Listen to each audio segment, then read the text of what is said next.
All right, here we are Tuesday looking at the critic's point of view. If you follow this link, it will take you to the video. I had a little trouble playing in class on the class computer, so under your school account, it might give you some issues. So I'm going to play it on here. It's actually a clip from a movie called All About Eve from the 50s.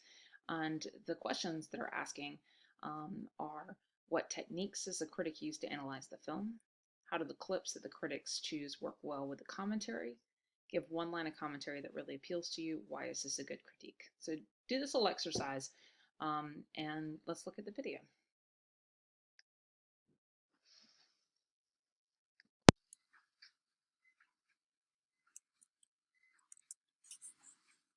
Oh, like this before. help if I turn the volume on, wouldn't it? The general atmosphere is very Macbethish. What has or is about to happen? What is he talking about? Macbeth. We know you. We've seen you like this before. Is it over or is it just beginning? I'm Richard Brody, and this clip is from All About Eve, a 1950 film directed and written by Joseph L. Mankiewicz. Fasten your seatbelts. It's going to be a bumpy night. It's one of the great films about the world of theater. It takes place in and around New York at a time when Broadway was the birthplace of serious plays.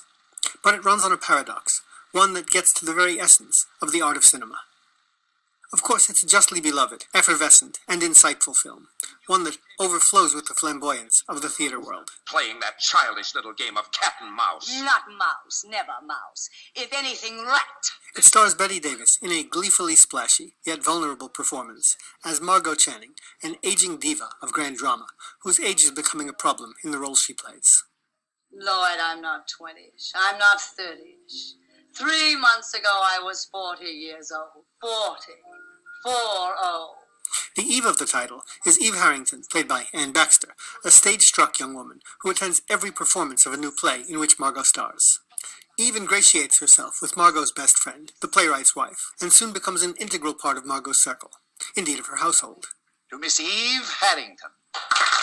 And the main story of the film is how the faux innocent Eve manages to claw her way to success, essentially on the backs of the people who took her in.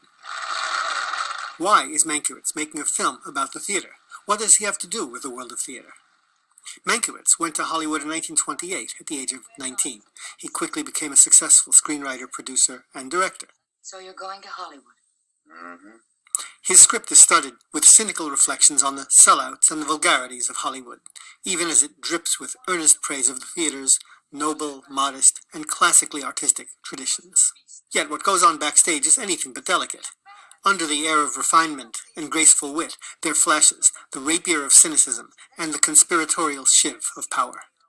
And this very contrast is the real subject of the movie. The theater, the theater. What book of rules says the theater exists only within some ugly buildings crowded into 1 square mile of New York City? Mankiewicz's irony is exquisite and extraordinary, even as he depicts theater people with a sincere devotion, a sincere passion for their art. He offers a sharp critique of the theater, and a tribute to the ostensibly crude and vulgar ways of Hollywood. The theater's for everybody, you included, but not exclusively. So don't approve or disapprove. May not be your theater, but it's theater for somebody, somewhere. Eve's innocence, her false innocence, may get her in the door on Broadway, but it would never fly in Hollywood. In Mankiewicz's paradoxical view, Hollywood is not a place for fakers. The fake is all out in the open. Hollywood producers, actors, writers, even directors, may lust after money and power, but they lust after it openly. They may be fueled by the egotistical force of their own ambitions, but that naked ambition itself becomes a part of the vastness, the all-encompassing grandeur of the art of movies. The underlying story is what happens in the theater when the actor, on stage, with nothing between herself and the audience, runs away with the play. Mankiewicz hints at what's missing, namely, the camera. Many of your guests have been wondering when they may be permitted to view the body. Where has it been laid out? It hasn't been laid out. We haven't finished with the embalming. This scene is from one of the most famous party sequences ever filmed. Its subject is theater people.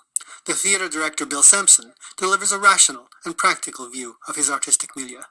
Eve playing the greatest role of her life, the idealistic, star-struck, selflessly devoted young thespian, plays her elders like a fiddle, with a line of bullshit that Hollywood people would laugh out the door. I was saying that the theater is 9/10 hard work. Work done the hard way, by sweat, application, and craftsmanship. I'll agree to this. To be a good actor or actress or anything else in the theater means wanting to be that more than anything else in the world. Yes. Yes, it does. It means a concentration of desire or ambition and sacrifice such as no other profession demands. And I'll agree that the man or woman who accepts those terms can't be ordinary, can't be just someone. He gives so much for almost always so little.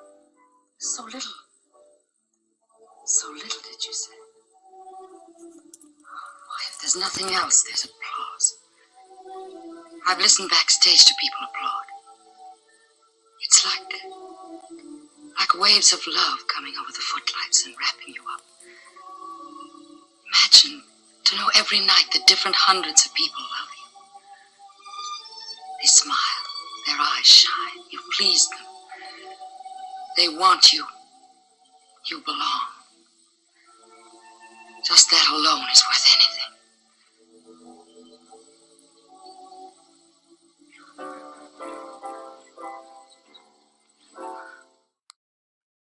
Okay, so I like this critique this is actually by a guy named Richard Brody for the New York Times. Oh, stop. Craziness. What? No. Cease. There we go. So this is Richard Brody's movie of the week. So he's the critique, or the critic giving this, giving this critique. And he has a little bit of, down here you can read a little bit more about it, his piece. But the questions that we're concerning ourselves with is, what technique does he use? How do the clips that he chooses work well with the commentary, and one line of the commentary that really appeals to you? So you can go back and pause this and go back and do this on your own. But I'm going to talk over what I would think would be the answers to these. I think he uses a really good technique of talking over, but also showing the clips. I think that's a nice, because it's examples. It's almost like if you think about a tree's paragraph. I mean, it's like, here's my topic, and I'm going to talk about it, and then here's my examples. And so he gives the clips as the examples of what he's talking about, and then comes back and analyzes them and wraps them up and moves on to the next point. And I think that's it's a very useful way, a very helpful way of explaining his point of view. How do the clips that the critic chose work well with the commentary? It's an excellent film if you ever get to watch it, and I think he chooses really good clips to go with that piece, especially some of the ones about. I think his main point about theater people and what they're like and so forth. I like his overall critique of this. One line of commentary that really appeals to you, I think that whole part about Eve giving the line that nobody in Hollywood would ever take, and she gives this very sort of idealized line of, he calls it BS, and it's truthfully it is.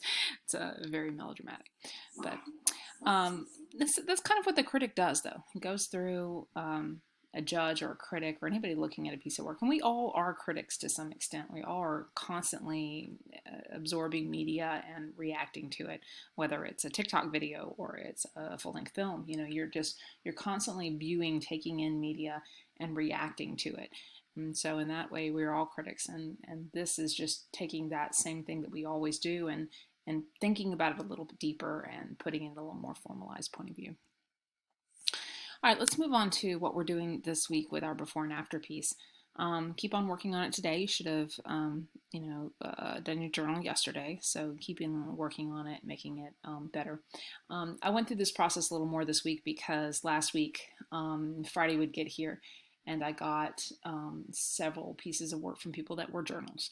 It was just their thoughts on paper about fear and their own personal fears in their life, which is fine for the journal aspect of it, but is not fine for the final piece. So trying to take it a little slower this week, and with that, and taking that into consideration and saying, I think they're missing the process of it, not being in class. So we'll go back and look at it and say, all right, well, let's do our journal, and then let's expand our journal out and really take into consideration these things as we work through it.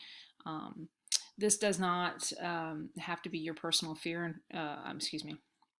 It doesn't have to be your personal before and after. It can be a character's before and after. A lot of times I find it's easier to subtract myself from the situation and write about something else that's not me personally. A lot of people find that they need themselves in there to really write well and write from the heart. So it's up to you how you want to do that. But as you work forward, go ahead and keep working on that public piece and know that we're moving towards Friday and turning it in as a beautiful work.